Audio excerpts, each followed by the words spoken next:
Hello friends, आज 12 अक्टूबर।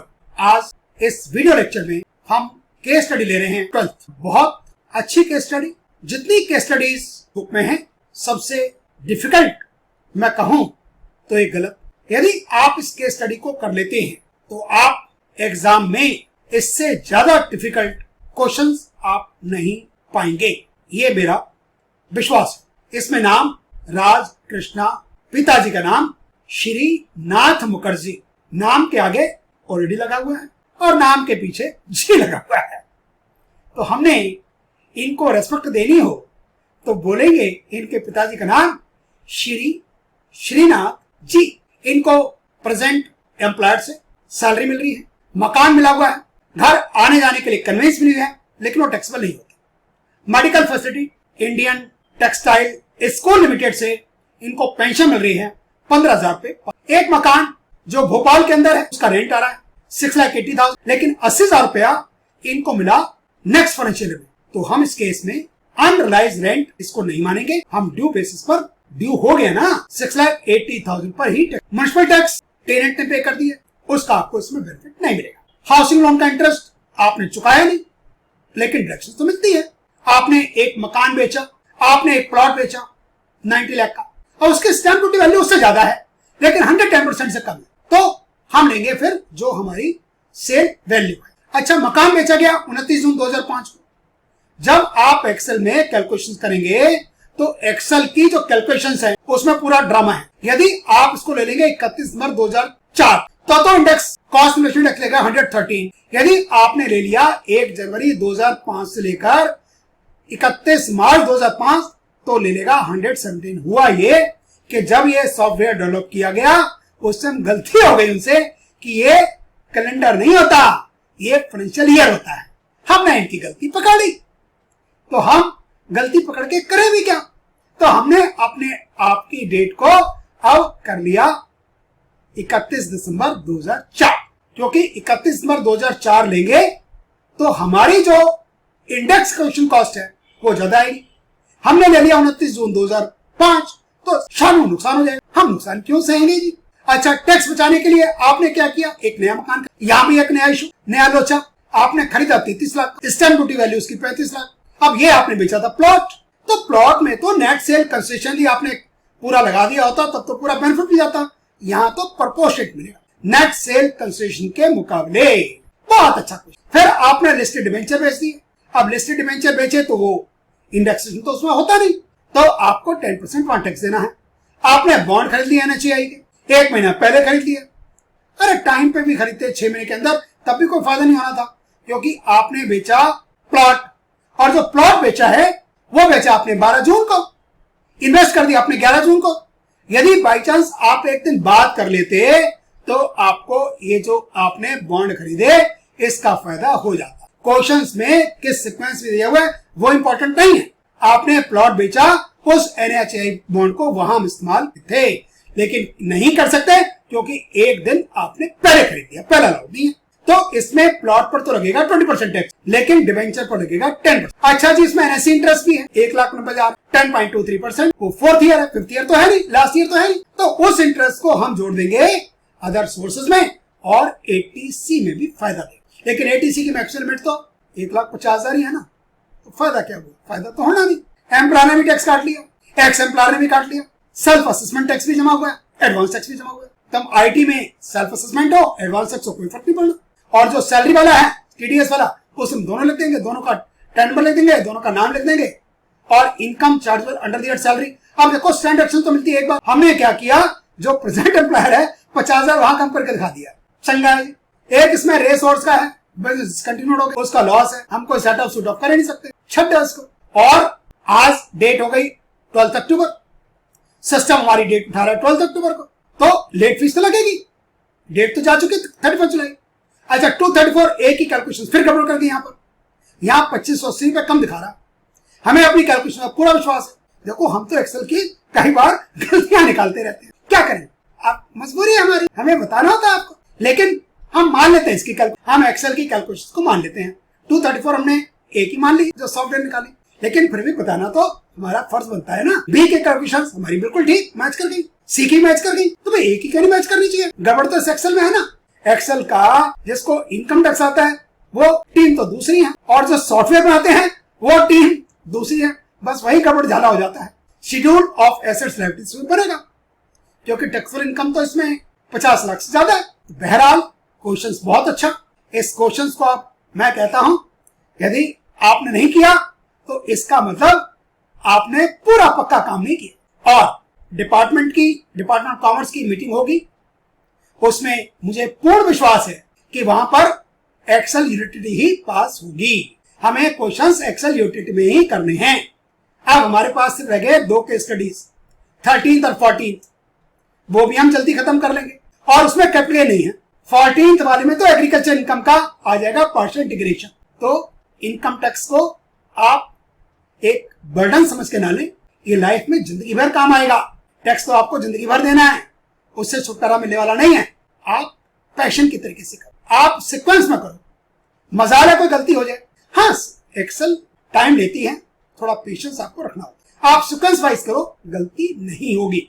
मेरी best wishes आप सबके लिए। Thank you very much as usual for watching your students guide to income tax university edition, authored by doctor Vinod K Singhania and doctor Monika Singhania, 67th edition, August 2022। Case study 12, name Raj Mukherjee, father's name Shrinath, PAN number रखा है, date of birth है 26 जुलाई 1972, non senior citizen हो, address रखा है, mobile number रखा है, और ये हिंदुस्तान में रहे 360 डेज। रिटर्न इनकी ओरिजिनल। एम्प्लॉयर का नाम नवनीत इन्फोटेक लिमिटेड, पुणे।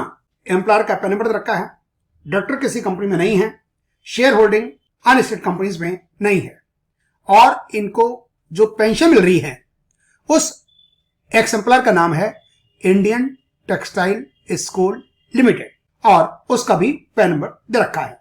इनका एक ही बैंक अकाउंट है एचडीएफसी बैंक में। रिटर्न फाइल होती है 24 जुलाई, लेकिन सिस्टम जिस दिन आप इस केस स्टडी को करेंगे वो डेट कैप्चर करेगा। प्रेजेंट एम्प्लॉयमेंट से इनको सैलरी मिल रही है 46 लाख, कमीशन 2 लाख रुपया, और रेंट फ्री हाउस का जो परक्विजिट्स की वैल्यू है 7,20,000, जबकि रेंट का पेमेंट का किया गया by the employer 14 lakh. Conveyance facility from covering distance between office to residence 40,000, लेकिन ये परक्विजिट्स का पार्ट नहीं बनता। मेडिकल एक्सपेंडिचर का रिइंबर्समेंट 15,000, ये टैक्सेबल होगा। और पेंशन जो मिल रही है वो साल की 15,000 रुपए पर मंथ के हिसाब से टोटल अमाउंट मिला 1,80,000। इनकी प्रॉपर्टी भोपाल में है, और इनको जो रेंट मिला वो 80,000 मिला next year. Unrealised rent at the end of the year 80,000, which is realised in next financial year. आपको 6,80,000 रेंट मिलना था, वो रेंट 80,000 आपको नेक्स्ट ईयर मिल गया। इससे कोई फर्क नहीं पड़ेगा, रेंट ड्यू हो गया। ये अनराइज रेंट की कुछ कंडीशंस होती हैं, वो इसमें कंसिडर नहीं की जाएंगी, क्योंकि रेंट तो आपको अगले साल मिल गया है। म्युनिसिपल टैक्स यदि पे करता है टेनेंट तो उसका डिडक्शन नहीं मिलता। इंटरेस्ट आपने चुकाया प्रॉपर्टी को परचेज करने के लिए, आपने पे किया हो या ना किया हो, ड्यू बेसिस पर आपको इंटरेस्ट मिलता है, और इसकी डिडक्शन पूरी मिलेगी 2,65,000। डिबेंचर्स बेचे गए 15 जुलाई 2021 को 8,90,000, जिनको एक्वायर किया गया था 11 अक्टूबर 2000। डिबेंचर्स में इंडेक्सेशन नहीं होता और लिस्टेड है, हम इसको 10% पर टैक्स करेंगे। जो आपने एनएचआई में बॉन्ड में पैसा लगाया 11 जून को, उसका बेनिफिट हम टोटलिटी में देखेंगे, ना कि लिस्टेड डिबेंचर्स के लिए देखें या प्लॉट के लिए देखें या कहीं और देखें। और ये पैसा आपने इन्वेस्ट किया 11 जून 2000, 2 लाख रुपया। इसका फायदा डिबेंचर्स में आपको नहीं मिल सकता। दूसरा, आपने कैपिटल गेन किया, एक प्लॉट बेचा 12 जून 21 को 90 लाख का, उसकी स्टैंप ड्यूटी वैल्यू 96 लाख है। आपने बेचा कम का, स्टैंप ड्यूटी वैल्यू ज्यादा है, लेकिन वो 110% को क्रॉस नहीं कर रहा, तो हम लेंगे sale consideration 90 lakh. Brokerage pay की आपने 1 लाख की, इसको आपने एक्वायर किया था 80,000 का 2004-5 के अंदर, और आपने इन्वेस्टमेंट किया रेंशियल हाउस परचेज करके 20 जुलाई 2022 को, और आपने जो खरीदा है वो मकान खरीदा है 33 लाख का, और उसकी स्टैंप ड्यूटी वैल्यू 35 लाख है। जो अभी हमने बॉन्ड की बात की, कैपिटल गेन बॉन्ड की, जो आपने 11 जून को खरीदे 2 लाख का, उसका बेनिफिट कमर्शियल प्लॉट को जो आपने बेचा उसमें नहीं हो सकता। आपने प्लॉट बेचने के बाद ये जो रेंशियल हाउस खरीदा इसका आपको फायदा होगा। सेविंग बैंक का इंटरेस्ट 7080, और लॉटरी से इनकम हुई आपको 7 अप्रैल को 70,000, टीडीएस नहीं काटा, इससे में कोई फर्क नहीं पड़ता। हमारी इनकम 70,000 ऐड की जाएगी under the head income from other sources. Provident fund में कंट्रीब्यूशन हमारा 80,000, पीपीएफ में 20,000, एनएससी हमने खरीदे 6 अप्रैल को खरीदे, उसका फायदा हमें मिलेगा 92,000 का। एनएससी खरीदे थे हमने 17 के अंदर, उसका इंटरेस्ट हम कैलकुलेट करेंगे, ये इनकम फ्रॉम अदर सोर्सेज में जाएगा। और एटीसी में लास्ट ईयर का जो होता है वो तो नहीं होता, लेकिन एटीसी में इस साल का ये वाला ऐड होगा, ये लास्ट ईयर नहीं है। एम्प्लॉयर ने टैक्स काटा 16,16,500 का, और जहां से आपको पेंशन मिलती है एक्स एम्प्लॉयर ने उसने टैक्स काटा है 8,000। 1 अप्रैल 2022 को 86,000 का टैक्स जमा कराया गया। ये सेल्फ असेसमेंट टैक्स कहा जाएगा क्योंकि 31 मार्च के बाद जमा हो रहा है, और 21 मार्च 2022 को टैक्स जमा किया गया 20,000, ये हम इसको कहेंगे एडवांस टैक्स। शेड्यूल आईटी का एक ही है, कोई फर्क नहीं पड़ता आपका एडवांस टैक्स हो या सेल्फ असेसमेंट हो, लेकिन 234C की कैलकुलेशंस, 234B की कैलकुलेशंस इनसे इफेक्ट होती है। Loss from activity of owning maintenance resources, business already discontinue हो गया 25 लाख, इसका हमारी आईटीआर पर कहीं कोई इम्पैक्ट नहीं आएगा। शेड्यूल ऑफ एसेट्स लायबिलिटीज तो हमें इसमें फिल करना होगा। हमारा जो मकान किराए पर दिया हुआ है उसकी original cost 3 lakh, bank balance 4,09,000, और जो कार हमारे पास है वो खरीदी थी हमने 9 लाख की, और कैश इन 72,000। ये हमारी एक्सेल में कैलकुलेशंस। पेंशन एक्स एम्प्लॉयर से मिली 1,80,000, प्रेजेंट एम्प्लॉयर से जो अमाउंट मिला बेसिक सैलरी और कमीशन, ये अमाउंट हो गया 48 लाख, और प्रेजेंट एम्प्लॉयमेंट से जो परक्विजिट्स का अमाउंट है 7,20,000 एकोमोडेशन का, और मेडिकल फैसिलिटी का 15,735, और जो ट्रांसपोर्ट फैसिलिटी है घर से ऑफिस, ऑफिस से घर, ये टैक्सेबल नहीं है। तो टोटल जो हो जाएगा अमाउंट वो हो गया 57,15,000। स्टैंडर्ड अपने आप निकल आई 50,000, और ये अमाउंट हो गया income chargeable under the salary 56,65,000। Rent हमें जो मिला 6 लाख इस साल और 80,000 अगले साल, लेकिन वो अनराइज रेंट नहीं है, हमें इस साल का ही मिला है, तो अमाउंट हम पूरा लिखेंगे 6,80,000। लोकल टैक्सेस टेनेंट ने पे किए वो अलाउड नहीं है, और स्टैंडर्ड डिडक्शन अपने आप निकल आएगी 30% ऑफ 6,80,000 ऑन लोन टू 65 पूरा मिलेगा क्योंकि प्रॉपर्टी लेट आउट है, और अमाउंट आ जाएगा हाउस प्रॉपर्टी के अंदर टैक्सेबल वाला 2,11,000। हमने लिस्टेड डिबेंचर बेचे हैं 15 जुलाई 2021 को 8,90,000 के, और उनको खरीदा था 2003 के अंदर 1 लाख। इसमें डिवेंचर्स में इंडेक्स सेक्शन नहीं होता, अमाउंट आ जाएगा 7,90,000, और जो एनएचआई के बॉन्ड है उसका बेनिफिट होने वाला नहीं है। कमर्शियल प्लॉट हमने बेचा 12 जून को बेचा 90 लाख का, स्टैंप ड्यूटी वैल्यू उसकी 96 लाख है, क्योंकि 110% ज्यादा नहीं है तो हम लेंगे वैल्यू 90 लाख। ब्रोकरेज का पेमेंट कर दिया 1 लाख रुपया। हमने इस एक्विजिशन कॉस्ट को इंडेक्स किया फाइनेंशियल ईयर 2004-5 80,000 को मल्टीप्लाई किया 317 से और डिवाइड किया 13 से, हमारा लॉन्ग टर्म कैपिटल गेन आ जाता है 86,75,575। अब हमने एक मकान खरीदा, और वो खरीदा 20 जुलाई 22 को। हमने प्लॉट बेचा। यदि हम नेट सेल कंसिडरेशन पूरा का पूरा इन्वेस्ट कर दें तो आपको टैक्स लगने वाला नहीं है, लेकिन हमने जो मकान खरीदा वो खरीदा 33 लाख रुपीस का, उसकी स्टैंप ड्यूटी वैल्यू 35 लाख है। हमारी कैलकुलेशंस के लिए 33 लाख यहाँ पर इंपॉर्टेंट होगा। हमने 33 लाख का मकान खरीदा। यदि हम नेट सेल कंसिडरेशन की बात करें तो हो जाती है वो 89 लाख और हमारा लॉन्ग टर्म कैपिटल गेन है 86,75,575। हमने 33 लाख को डिवाइड किया 89 लाख से, मल्टीप्लाई कर दिया 86,75,575। हमारा अमाउंट आ गया 32,16,786। हमारा इस प्लॉट को बेचने पर जो कैपिटल गेन निकला 54,58,789। दोनों कैपिटल गेन आपस में जुड़ जाएंगे। लिस्टेड डिवेंचर वाले पर टैक्स लगना है 10% 7,90,000 पर और 54,58,789 पर लगना है। अदर सोर्सेज के अंदर सेविंग बैंक इंटरेस्ट 7,080 रुपीज है। एक्रूड इंटरेस्ट ऑन एनएससी 1,90,000 के 10.23% अमाउंट आ गया 19,437। ये अदर सोर्सेज में ऐड होगा। लॉटरी की इनकम निकली 70,000 की ऑन 7 अप्रैल 2021, ये भी ऐड होगी। उसने टीडीएस नहीं काटा, कोई बात नहीं। हमारा अदर सोर्सेज का टोटल आ गया 96,517। ग्रॉस टोटल इनकम हो जाती है 1,22,1,306। एटीसी के अंदर recognised provident fund, PPF, accrued interest on NSC क्योंकि आखिरी साल का नहीं है, और एनएससी परचेज किए 92,000। सारा टोटल जब हम करते हैं तो वो 1,50,000 को क्रॉस कर जाता है, लेकिन हमें मिलेगा 1,50,000। हमारा सेविंग बैंक इंटरेस्ट 7,080 है, इसलिए हमें 80 टीटीए में उतना ही अमाउंट मिलेगा। नो डाउट कि मैक्सिमम लिमिट 10,000 की है। हमारी टैक्सेबल इनकम हो गई 1,20,64,230।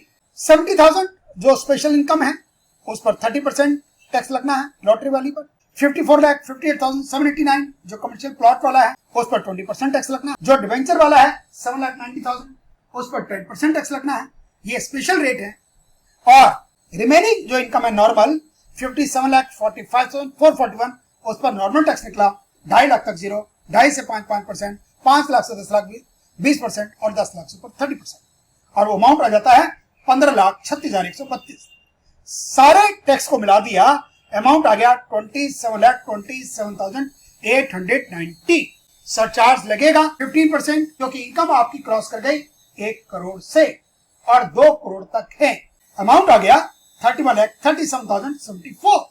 हेल्थ एचएस लगेगा 4% 125,300 और हमारी टैक्स सरचार्ज एजुकेशन सेस सब कुछ मिलाकर हो गया अमाउंट 32,62,501। ये ITR 2 जो हमने डाउनलोड करके है और उसको हमने रीनेम कर दिया excel 12। Open green cells are for data entry, red labels mandatory है और कट कॉपी पेस्ट आपने नहीं करना।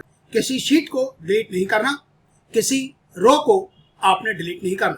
Okay, part A general, name लिख दिया राज कृष्णा मुखर्जी, पेन नंबर लिख दिया BADPM2349L, स्टेटस में कर दिया individual, date of birth 26 July 1972, 42/C/55 Indapur Pune और ड्रॉप डाउन से उठा लिया महाराष्ट्र, इंडिया अपने आप आ गया, पिन कोड 413106, एड्रेस लिख दिया ईमेल वाला raj26@gmail.com, अपना भी हमने ईमेल एड्रेस लिख दिया rathor_incometax@yahoo.co.in, मोबाइल नंबर लिख दिया मुखर्जी जी का और अपना मोबाइल भी लिख दिया। File under section 139(4) after due date. आज है 12 अक्टूबर 2022 और केस स्टडी भी हम 12th ही कर रहे हैं। Residential status in India, resident conditions for residential status, ये हिंदुस्तान में रहे 360 days. First condition meet out हो जाती है। न्यू टैक्स रेजिम हम अप्लाई ही नहीं कर सकते क्योंकि ड्यू डेट निकल चुकी है। ओके, are you filing return of income under 7 proviso? Answer is no. Aadhaar number हमारे पास नहीं है। आधार एनरोलमेंट आईडी हमें 28 न्यूमेरिकल डिजिट लिखने हैं। हमने 1 से लेकर 7 तक लिख दिए और वो लिखे 4 times. 115H no, Portuguese no, by default है। Whether this return is being filed by representative assessee? Answer is no. किसी कंपनी में डायरेक्टर नहीं है, नो। अनलिस्टेड इक्विटी शेयर भी नहीं है और शीट को हमने कर दिया validate. Schedule S, present employment Navneet Infotech Limited, nature of employ हमने अदर्स ड्रॉप डाउन से उठा लिया, 10 नंबर लिख दिया। इस कंपनी ने इनका टैक्स काटा है और एड्रेस में 84/723 मंधार ड्रॉप डाउन से उठाया महाराष्ट्र, पुणे टाउन के अंदर, सिटी के अंदर और pin code 412311। Basic salary 46 lakh, commission 2 lakh, पर कुछ उसके अंदर rent free house amount 7,20,000। Conveyance facility office to residence, residence to office taxable में नहीं आती। Medical facility 15,000। ये हम लिख रहे हैं परक्यूट्स में value of any other benefit, immunity, service और प्रिविलेज अमाउंट 15,000। दूसरा एक्स एम्प्लॉयर जिस समय 1,80,000 पेंशन मिल रही है, इंडियन टेक्सटाइल स्कूल लिमिटेड और अदर्स पेंशनर्स, और इन्होंने भी टैक्स काटा है तो हमने इनका 10 नंबर लिख दिया। Indian textile school limited, Indian textile school limited के एक ऊपर एड्रेस रखा है 59/105 न्यू तिलक रोड, दिल्ली 110085, और as per form 16 given by ex employer वो एड्रेस डिफरेंट है। तो हमें जब फॉर्म 16 मिलता है वो जनरेट होता है NSDL की वेबसाइट से, तो हमें ये एड्रेस लिखना ज्यादा प्रॉपर होगा। 11/25 new Assam road, Patel street, और ड्रॉप डाउन से उठा लिया हमने Delhi, new Delhi, pin code 110001। Drop down से उठाया हमने एन्युटी और पेंशन, और अमाउंट लिखा 1,80,000। स्टैम्प डिडक्शन अपने आप निकल आई और टोटल अमाउंट हो गया income chargeable under the salary 56,65,000। इसको कर दो वैलिडेट। Okay,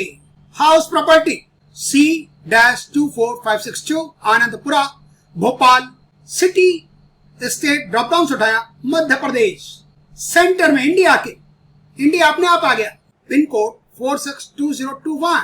honour of the property self, property को ओन्ड नो, ये ग्रे हो गया। Property let out, name of tenant RK industries limited, कोई टैक्स नहीं काटा इसने। अमाउंट लिख रहे हैं हम रिसीव्ड, एंड जो रिसीव होने वाला है नेक्स्ट ईयर, अनराइज रेंट वो नहीं है, वो उस कैटेगरी में नहीं आता। हम अमाउंट ले रहे हैं 6,80,000। म्युनिसिपल टैक्स जो टेनेंट ने पे किए वो कंसिडर नहीं किए जाएंगे। जो लोन लिया इसको परचेज करने के लिए प्रॉपर्टी को, उस पर इंटरेस्ट का भुगतान किया 2,65,000, आपने इंटरेस्ट नहीं भी चुकाया तब भी आपको डिडक्शंस मिलती है। लेकिन म्युनिसिपल टैक्स में ऐसा नहीं है, यदि आपका ड्यू है तो आपको डिडक्शंस नहीं मिलेगी, आपको पेमेंट करना है, और इंटरेस्ट में ये कंडीशन पेमेंट करने की नहीं है। 2,65,000 इनकम चार्जेबल हो गई 2,11,000। इसको कर दिया वैलिडेट। लिस्टेड डिवेंचर बेचे जा रहे हैं 8,90,000 के, लॉन्ग टर्म है, इसको आपने 6 नंबर पर शॉर्ट टर्म कैपिटल गेन पर नो करना होगा, मैंडेटरी करना पड़ेगा, आप चाहें या ना चाहें। बी से शुरू होता है लॉन्ग टर्म कैपिटल गेन। जो हमने डिवेंचर बेचे उसमें हमें कोई इंडेक्सेशन नहीं मिलना और हम पर टैक्स लगेगा वो 10%, और वो लिस्टेड डिवेंचर्स हैं from sale of listed securities, और अमाउंट यहां हम लिख रहे हैं 8,90,000। हमने इसको खरीदा था 1 लाख रुपए का। Cost of acquisition without indexation, amount अपने आप आ गया 7,90,000, और इस पर टैक्स लगेगा 10%। 90 लाख का बेचा, 96 लाख उसकी स्टैम्प ड्यूटी वैल्यू थी। B long term capital gain 1 number from sale of land और बिल्डिंग। अमाउंट लिखने से पहले पूछता है डेट ऑफ परचेज, और डेट ऑफ परचेज है 29 मार्च 2005। डेट ऑफ सेल और ट्रांसफर, यहाँ पर दोनों डेट्स को देखने का पर्पज ये होगा कि इंडेक्सेशन अपने आप हो जाए। आपको कॉस्ट इन्फ्लेशन इंडेक्स 2021-22 का और 2004-5 का आपको कैलकुलेट करने की जरूरत नहीं पड़ेगी। बहुत अच्छे।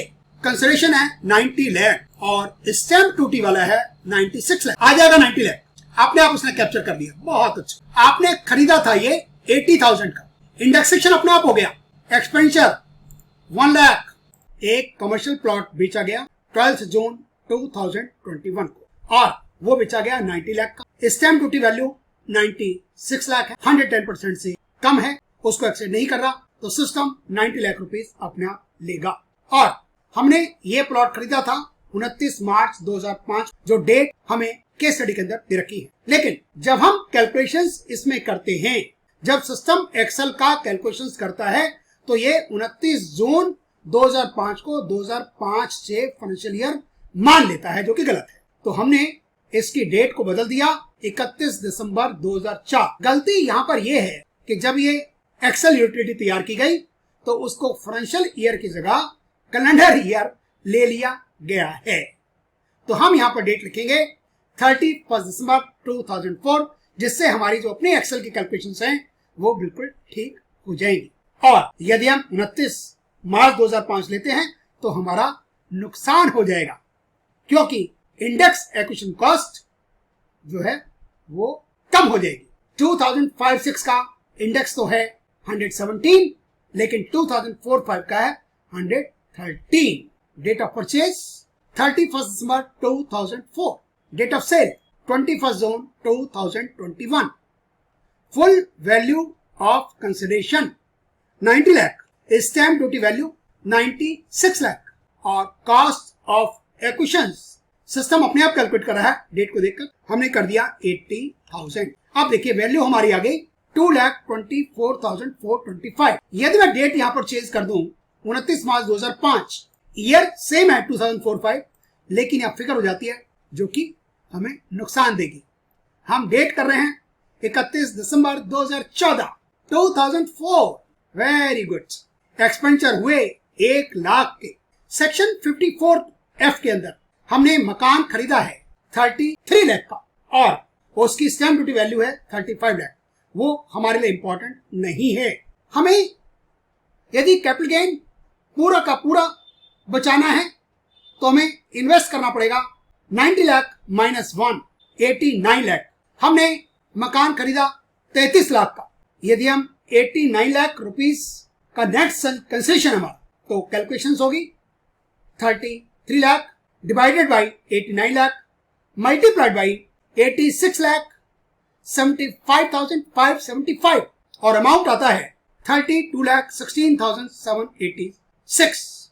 और यहां पर कैलकुलेशंस अपने आप नहीं होती, आपको 54F वाले में specified details and item D below, यहां पर आपको नो करना होगा।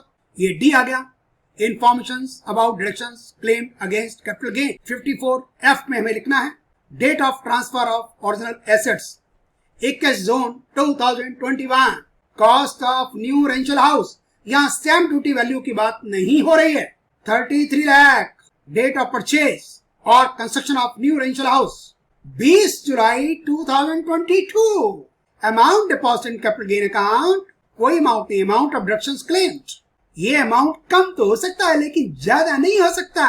डिबेंचर को आपने बेचा है 15 जुलाई 2021 को और वो 10% टैक्स हो रहा है, तो ये 10% वाला हम यहाँ लिखेंगे 7,90,000। और जो प्लॉट बेचा उस पर कैपिटल गेन हुआ 54,58,789 और ये पहले वाले पीरियड के अंदर long term capital gain at the rate of 20%। आपको ये भी फिल करना है, in case of transfer of investment property please following the following details सीन हो। नेम ऑफ बायर, ये प्लॉट खरीदने वाला कौन है।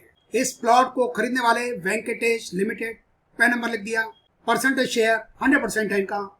एड्रेस प्रॉपर्टी का जो प्लॉट बेचा गया 2/25 रामबाग मदुरई तमिलनाडु, ड्रॉप डाउन से उठा लिया, पिन कोड लिख दिया 625012 और कंट्री तो अपने आप आ गया। Please ensure total of values in sheet. Students हमने CYLA BFLA शीट को वैलिडेट कर दी, CFL को भी कर दिया कंप्यूटर सेट ऑफ, ओके, और कैपिटल गेन शीट को कर दिया वैलिडेट। सेविंग बैंक का interest 7080, accrued interest on NSCs 1,90,000 multiplied by 10.23%, amount हो गया 19,437।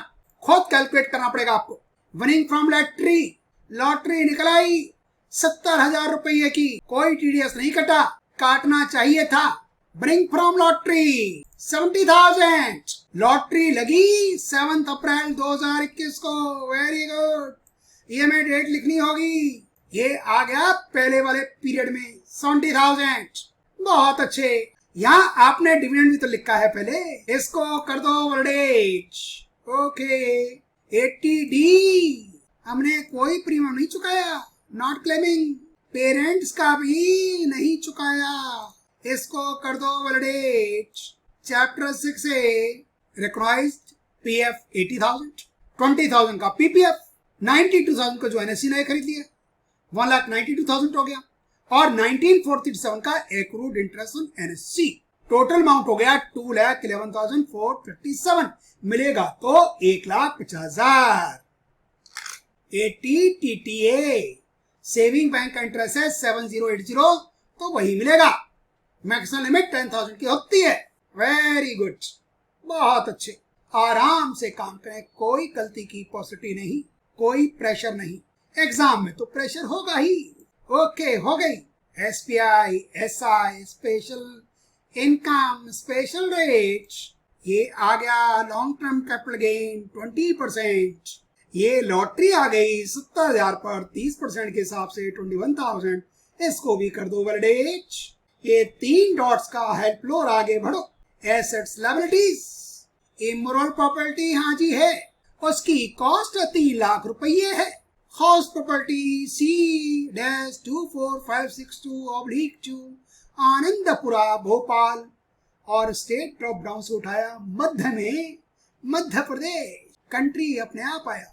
पिन कोड 462021, कॉस्ट है 3 lakh, bank balance 4,09,000, cash 72,500, vehicle 9 lakh, बाकी सब जीरो। नहीं करोगे तो आगे नहीं बढ़ोगे, बढ़ना है तो जीरो करना होगा।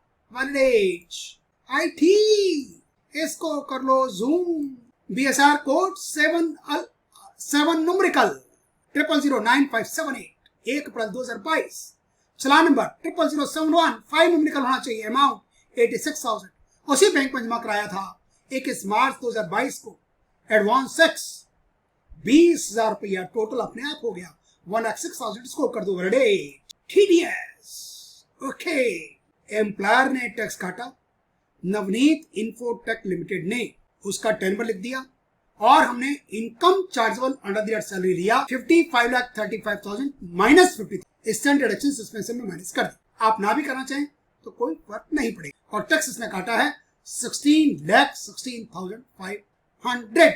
हमने जहां से पेंशन हमें मिली 1,80,000, उसका टर्नओवर लिख दिया इंडियन टेक्सटाइल स्कूल लिमिटेड, और अमाउंट लिख दिया 1,80,000।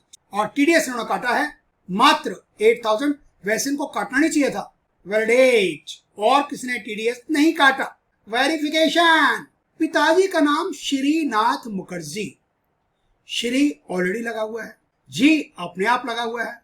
अब इनको हम क्या कहें, राज कृष्णा मुखर्जी जी के पिताजी का नाम है श्रीनाथ मुखर्जी जी। वेरी गुड, इसको कर दिया सेल्फ।